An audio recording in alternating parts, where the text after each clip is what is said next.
Hi there everyone, GuardianE here with another live reaction and first impression video for Fire Emblem Heroes. Tonight we are getting the reveal of the next set of special heroes, the seasonals, to drop into the game in just a few short days. The brides are back. It is bridal month, so I am expecting a full banner of brides, maybe a bride and groom duo. Not entirely sure. We've got the silhouettes up here on the left-hand side. All bets are Larum on the left, I think. Which is, I guess, fine. And then on the right, honestly, that could be anybody. Yeah, I mean, I'm expecting a female there with some long hair or an extended veil. Not entirely sure. But yeah, let's go ahead and jump into the trailer. I'm gonna have it pulled up.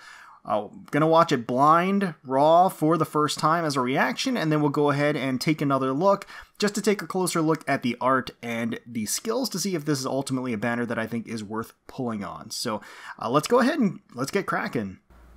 Alright then, let's get this show on the road. And wait for the title to lead before we look back up. Alright, let's get some brides underway. For those they adore, special heroes to battle. Oh, I like the new Splash intro there. Alright, that's serene music. Beaming bride. Is that? It is going to be Lilina. Yeah, I should have recognized from the hat, of course. Okay, alright. I wonder if she has her, like, her special... She does have her special AoE special. Stillwater 4. Interesting. So a new class of ace skill.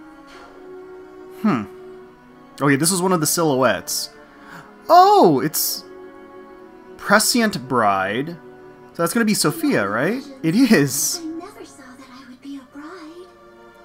I was not really expecting that. Dragon Bouquet. Attack defense push 4, attack res hold. So she does have her own unique tome. She is going to be a red, similar to her original version. So in terms of diversity, a little unfortunate, although she's a new movement type. Oh, our Etrurian bride, that is going to be Cecilia. Even a mage general can blush like a bride. Ah, she looks really good. Bridal Orchid, so she's going to be the 4-star special of the banner. She's going to be a red tome cavalry unit. Ah, nice weapon effect. And then... Wait, what? Blazing Bachelors? That... Okay. Right here. Roy and Ephraim as Your time to shine. grooms, I guess? That's... Blazing Polearms, Sturdy Surge. Okay. Alright. Huh. Well, that was a curveball. I'm not gonna lie. I mean, I'm certainly not opposed to having grooms, like, at all. Like, I think that I'm totally fine with, you know, them expanding what the bridal banner can be into all sorts of things. It's just, You can do this. it definitely threw me off that it was a father and son duo.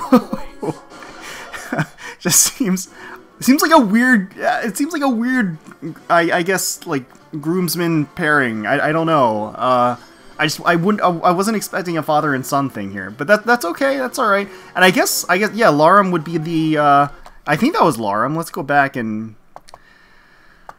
Oh God, what? Yeah, it looks like Larum's back there, and she is going to be a flying lancer. It looks like, I suppose.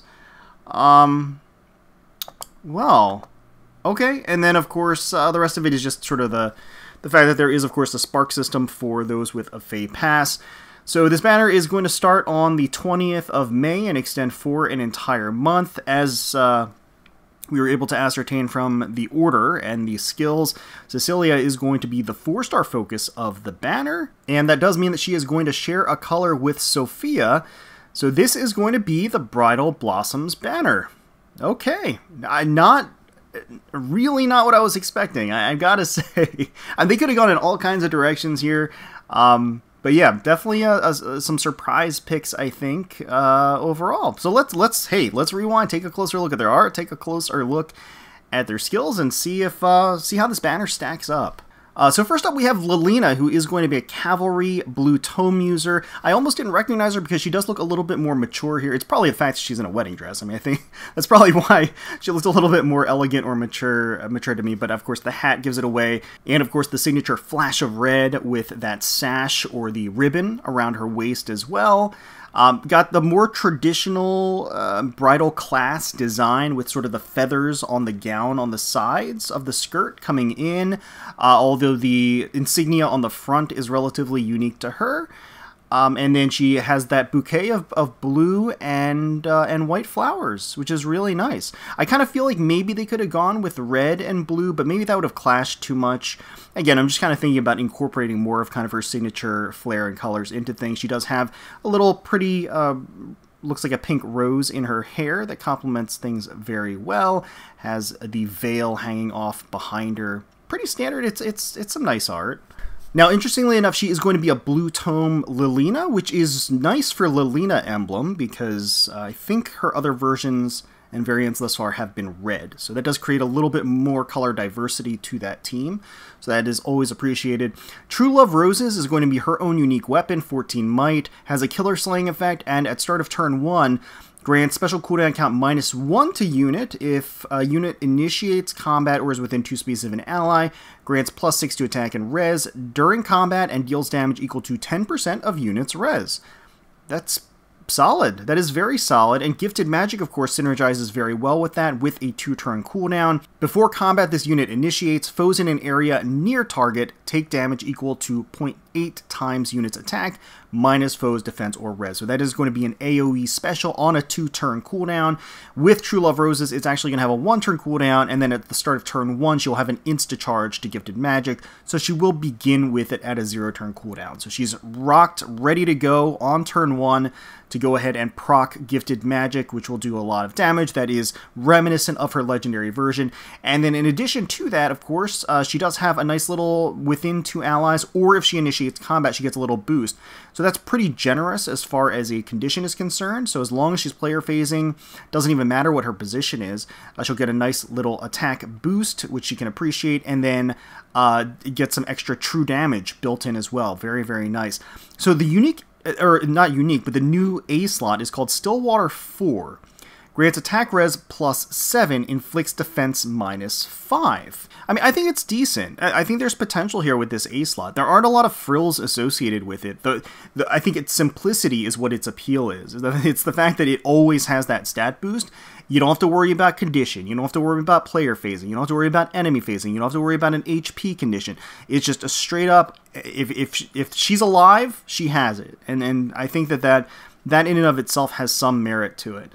Attack res Far Trace 3 for the B slot, enables Kanto Remainder, and then inflicts attack res -3 on foe during combat. The trace skills are excellent. Joint Distant Guard for the C slot. Grants defense res +4 to allies within 2 spaces during combat against a ranged unit. If unit is within 2 spaces of an ally and foe uses a ranged weapon, grants defense res +4 to unit during combat. That's actually pretty great as a C-slot skill. I think that's definitely overall solid. And so it does seem as though Lilina is built to be sort of this attack plus res monster. And that's also going to help her do additional true damage with her True Love Roses, as well as tank attacks, of course. And she's not really worried about doubling because she's really relying on using her AoE special and then attacking into the unit to effectively double and do a lot of damage. So really that's her game plan overall. I think it's going to be an effective one, and I think it's going to be nice in terms of diversification with the other Lilinas. So here is Sophia. She is going to be a red tome flyer. I do like the color palette a lot, as well as her really extravagant long hair stretching out behind her with the actual extended veil. I like that they extended that with her hair as well. It actually it's so long that it actually curls around her a little bit. A color palette is really pleasing, very calming. You know, with her hair and her expression and her color palette, she reminds me a lot of Minato Aqua from Hololive. I don't know if any of my Fire Emblem heroes viewers watch Hololive. That's just immediately what comes to mind, especially with the blue cuffs that she has there too. Shoulderless design is certainly appealing. Large bow in front. She actually forgoes the traditional bridal class feathers and wings motif coming in from the sides of the dress, and instead opts for something a little bit more extravagant, because you have more ribbons coming down from the front, you have some gold lining and stitching on the sides, how it hits the hem line as well, and even the bouquet is actually quite extravagant too. A relatively nice design, I would say. Very cute. Her expression is super cute. So she is going to have Dragon Bouquet. It's a unique, non-inheritable tome. 14 might, grants attack +3 at start of combat if unit's HP is greater than or equal to 25%. Grants +5 to all stats during combat. Grants weapon triangle advantage against colorless foes. And inflicts weapon triangle disadvantage on colorless foes during combat. And also, unit makes a guaranteed follow-up attack. So here's the deal. So this is an elevated Gronraven tome. Or I say Gronraven because that's where my brain automatically goes because I think of Spring Camilla. It's an elevated Raven tome. So, you know, we've seen variations of that in the past. For the longest time, Raven tomes have not had a refine or not been refinable because for some reason or another, Intelligence Systems thinks that they're too powerful. I don't know why. Anyway, not to get too sidetracked or ranty about that, but giving a colorless tome, or excuse me, giving a Raven tome to a flying unit is great, especially if she's going to be defensively bulky, which Sophia traditionally has been, or at least her original version is, and at least some of her skills here seem to suggest with the attack defense push 4 that she's going to have a lot of defense. So that's actually going to be great for her because that means she's going to be able to act as an archer counter on a flying team without Iote's shield. Raven tomes on a very tanky, ranged flying unit are excellent at countering archers. And so she's probably going to fulfill that very, very well, especially with the additional bonus abilities built into Dragon Bouquet. So that's going to work to her advantage in a big way. Now, Rally Defense Res Plus is going to be her assist. It's a premium assist, so that's fine. Attack defense push 4 at start of combat if unit has greater than or equal to 25% HP. Grants attack defense +7 and then takes 5 chip damage after combat. Naturally, that synergizes with Dragon Bouquet. They have the same condition, so it's going to be very, very easy to just meet that and maintain that. And then attack res hold for the C slot inflicts attack res -4 on foes within 3 spaces during combat. Yeah, the hold skills are, I think, a great extension of the range skills, and it's going to work very, very well for her here. I actually think Sophia is going to have a great niche on particular teams. If you're an advocate and a lover of flyer teams, and you don't have a really good Raven tome user, Sophia's going to be a great addition to that, because again, she's going to counter a lot of those situations that flyers are at risk of, where you're facing sort of an onslaught of arrows. She's going to be able to tank them no problem and probably hit back and kill with... I mean, she makes a guaranteed follow-up attack as well, so she has built-in... and that's also very, very strong. I didn't even really elaborate on that, but that's very, very good, especially if she is going to be operating in that defensive role. Next is Cecilia, who is going to be a Cavalry Red Tome unit. Is this... do we have Cecilia emblem at this point? I actually don't remember. I know we have Christmas Cecilia, we have this Cecilia, and the OG Cecilia. I just can't remember if there's another one floating around there or not.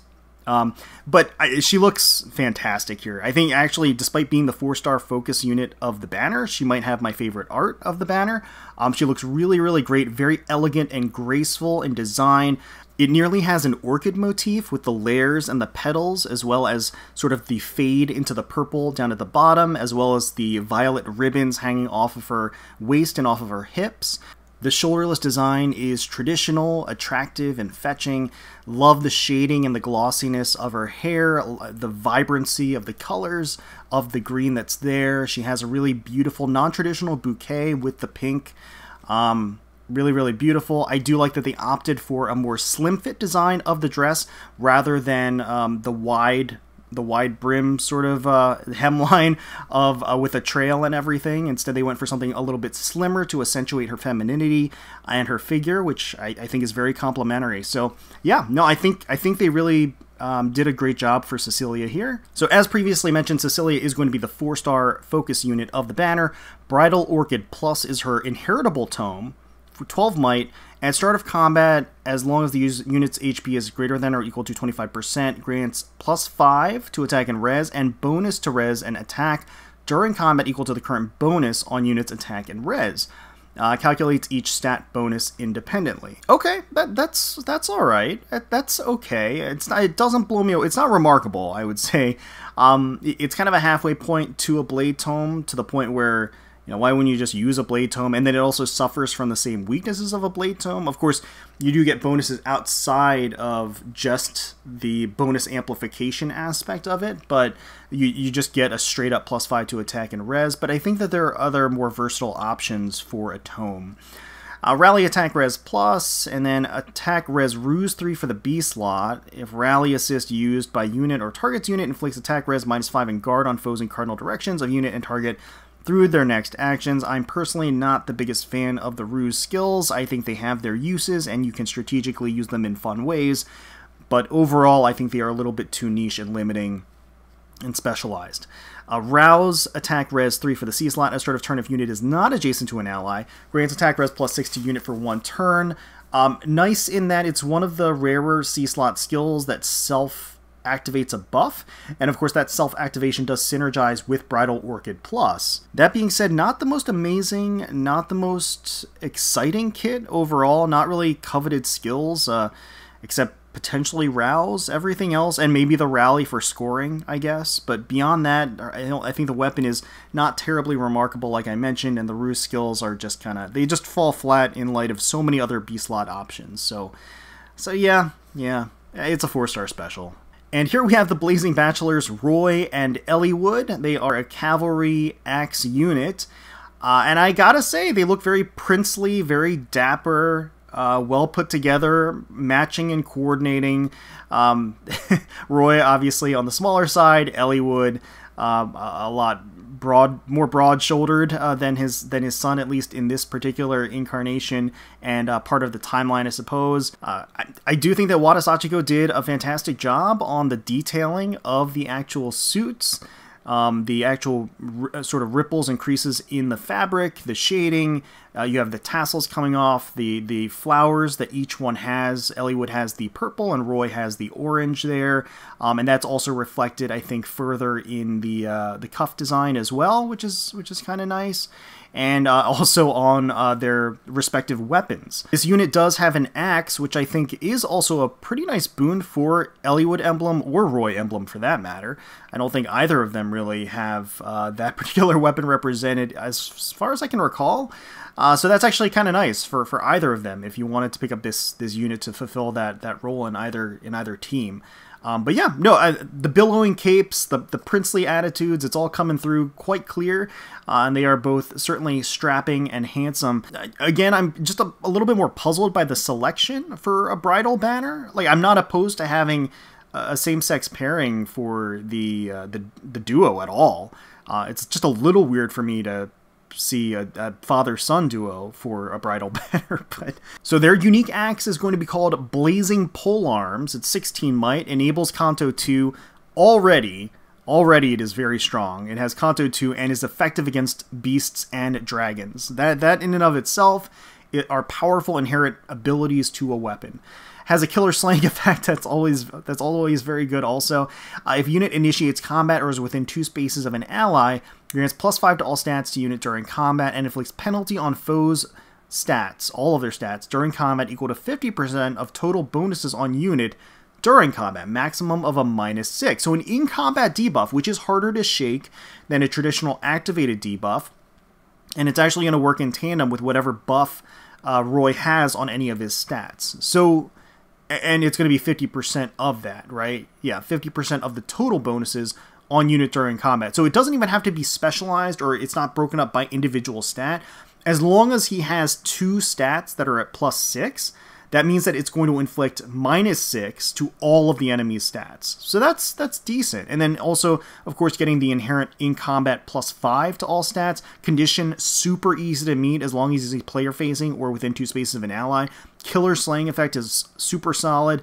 Just a very, very solid weapon. Luna for the special, Sturdy Surge for the A slot, and if unit is player phasing, grants attack +7 and defense +10 to unit during combat.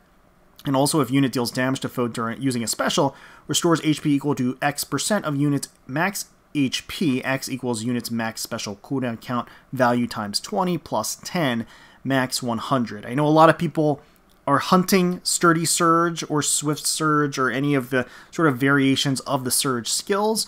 They are quite good, so I do understand the value there. It is a very strong A slot ability.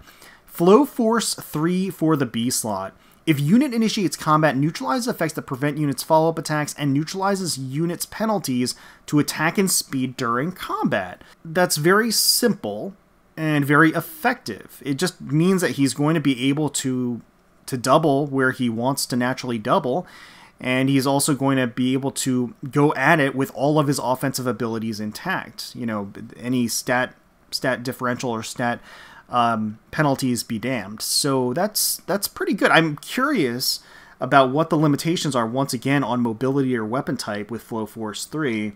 That honestly makes a big difference as far as its efficacy, I think, going forward.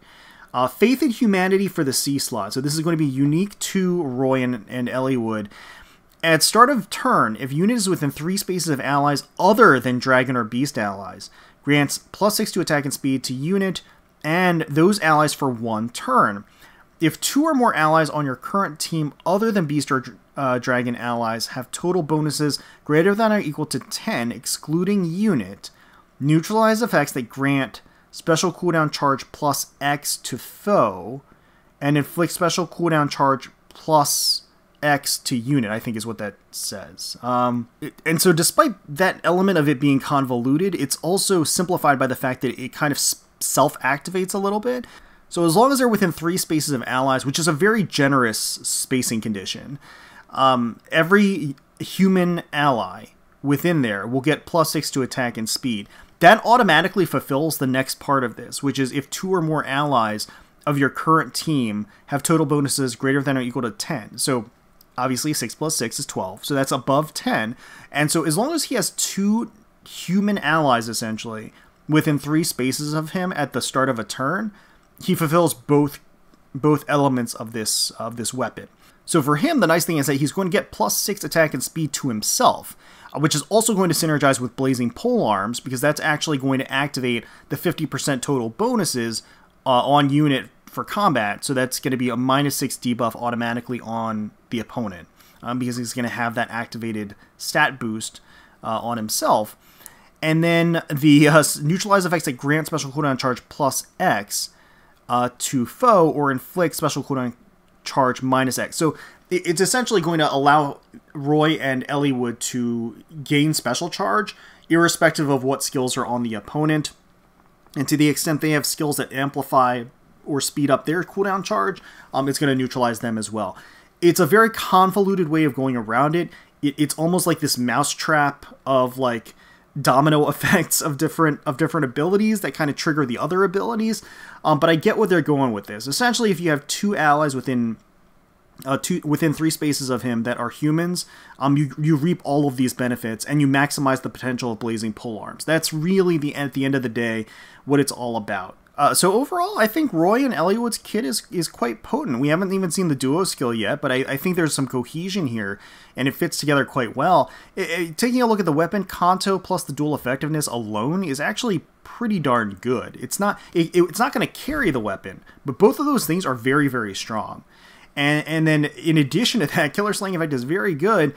It's just stacking on stat boosts and then having the ability to get those stat boosts and the in-combat debuffs to the enemy it's self-sufficient through the Faith in Humanity, which again is really, really nice. And I feel that the rest of Roy and Eliwood's kit here is centered around letting the unit do what it wants to do and eliminating effects of skills that would prevent them from doing it. So eliminating skills that would prevent them from doing follow-up attacks, eliminate penalties on their most important offensive stats, eliminating skills that would prevent them from gaining special charge.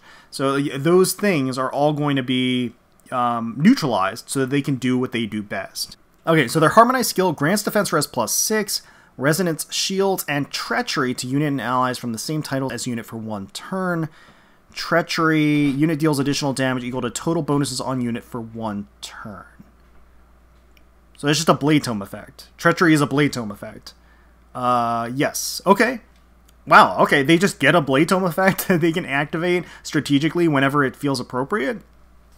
That's pretty good. And also that, of course, that synergizes because they get defense res +6 through the activation of this, and then through their C slot they get +6 to attack and speed. So it's designed so they get effectively +6 to all of their stats. And then Treachery is going to allow them to add all of that to their damage, so that's effectively going to be another 24 damage. So I would classify this as a pretty decent Harmonized skill. It's solid, it actually fulfills, and I like how it synergizes with their kit and what their kit provides. So that's very, very nice as well, because it effectively gives all of the units, depending on your team composition, +6 to all stats through this actual ability as well as their kit.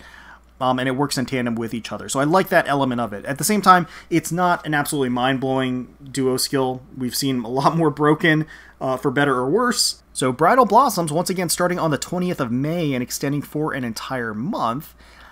Evaluating the banner as a whole, I certainly don't think this is a must summon. I think if you're fans of the unit, certainly, you know, go in for them. But in terms of like their abilities and what they provide, I don't think this is necessarily one that I would encourage a lot of neutral-minded people to summon on. Certainly not to be in a rush to summon on this banner. I do think that Roy, the duo of Roy and Eliwood, is going to be very good at what they do. So I do think that they're probably going to be the most potent. And then once again, in terms of potency, beneath Eliwood and Roy is probably going to be Lilina. She's essentially a blue legendary Lilina. I think, you know, obviously there's some differentiation there, but effectively they're intended to do the same thing. And legendary Lilina does what she does pretty well. And I think when you build a team specifically around accomplishing that, and her kind of being this AoE nuke with extended range, you know, she accomplishes that, and she's going to accomplish that as a blue bride as well. And then I think that also she's going to work very well with legendary Lilina, since they are different colors. And then beyond that, Sophia, I think personally, she has good stuff. I think her weapon is actually pretty good. I also think that she has a lot of coveted skills. So I think that she's probably going to be, you know, if nothing else, people may be aiming for her to fodder her off. But I also think that she has a relatively decent weapon. And then bringing up the rear is Cecilia. Her weapon is really not really that amazing. It's just okay. Her skills that she brings are just okay. Her art, in my mind, is fantastic, and it may very well be the highlight of the banner as far as art is concerned to me personally. So, you know, obviously weigh that in your mind how you do about characters and art versus, you know, skills and meta. For me personally, obviously I don't care about meta, so if I'm going to go on this banner, it would be for Cecilia. Luckily, she is the 4-star focus unit of the banner, and so if I do go in on this, which I'm not saying I will, I think I might wait until the Mythic is announced and maybe go from there. I'm not entirely sure. I certainly would like to get copies of Cecilia, but at the same time, I'm not in a huge rush, so maybe I would just wait for a double special hero banner in the future, where I wouldn't really mind getting her there. I'm not sure. I'm not entirely sure. But let me know in the comments below if you're excited for Bridal Blossoms. If you are, who your targets are going to be and who you're going to be summoning for. Hopefully you all enjoyed the video. If you did, please feel free to leave us a like, comment, and subscribe to the channel for more Fire Emblem Heroes content. We thank you all so much for watching and for taking time out of your day to spend with us. We really do appreciate it. And until next time, let's protect those skies.